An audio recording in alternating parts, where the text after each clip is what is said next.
what we want to do is use sports as the greatest metaphor for life. And if we feel like if we can teach kids how to deal with anxiety, how to deal with pressure, how to deal with failure, how to deal with success through sport, then in turn it helps them to become better people, right? So like if you're struggling with something, if your kid's struggling with a bully at school or struggling with taking tests because the pressure's just too much, how do you practice that? Like as a father, you can go to your daughter and your son and say, okay, work your hardest, don't worry about the end result. But those are just words, aren't they? Mm-hmm. Right? They have to physically put themselves, emotionally put themselves in that same situation over and over to really be able to understand how to deal with it. And what we're saying is that sports does that for you. So now through sport, when you practice every day and you're playing these games and you have these emotional challenges, you get used to figuring out how to navigate yourself through, which in turn helps you to become a better test taker and vice versa.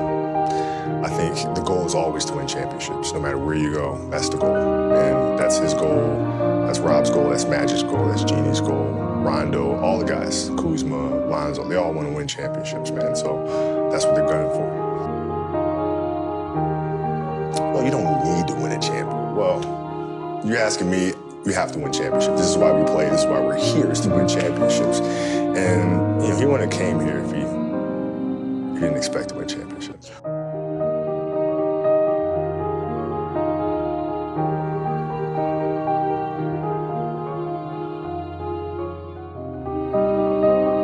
Well, to me, it's just really simple. Wherever you play, the object is to win championships. That's it. End of story. End of story.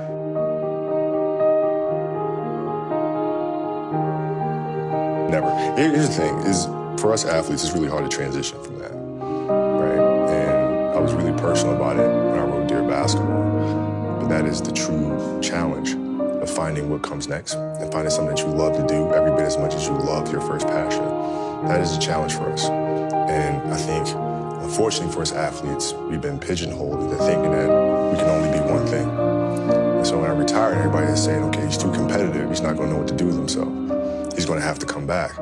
I took that as a personal challenge of them thinking I'm this one-dimensional person, that all I know is how to dribble the ball, shoot the ball, and play basketball and compete at that level. And so I took that as a personal challenge. I will never come back to the game, ever. I'm here to show people that we can do much more than that.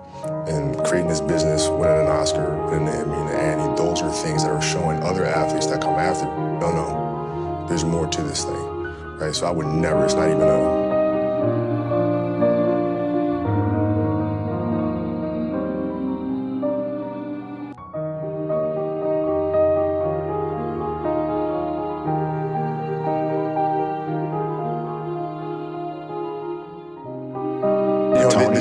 The challenge became, how do I take the lessons that I learned through the game of basketball and translate them into building the studio, right? What are the things that I can take from that? The discipline, the commitment, the team and community.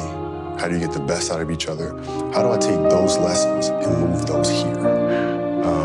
That is the challenge. How do we do great work, uncompromising great work? You're not looking at the bottom line. You're focused on the product first. Is this the best thing that we can possibly make, no matter what? And having that sharp focus is something that I got from the game of basketball.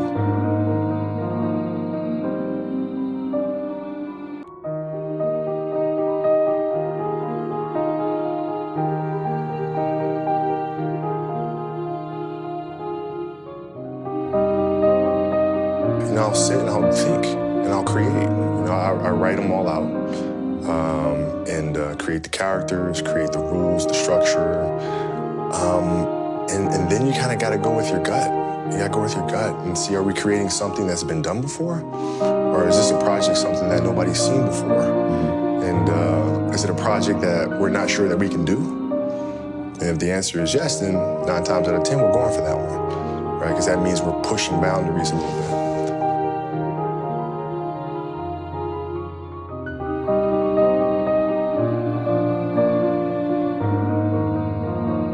I love creating. I love directing, I love producing. I don't love acting. I don't love being in front of the camera. I like trying to figure out if the arc of the story is the right one. There's about a 0% chance that I come back up there. So not even like a... Nothing. 0. You're toast. you're finished. Done. As a player. That's it. Did last year at any point with you going through your first season not playing basketball? Never. Not once did you think about it?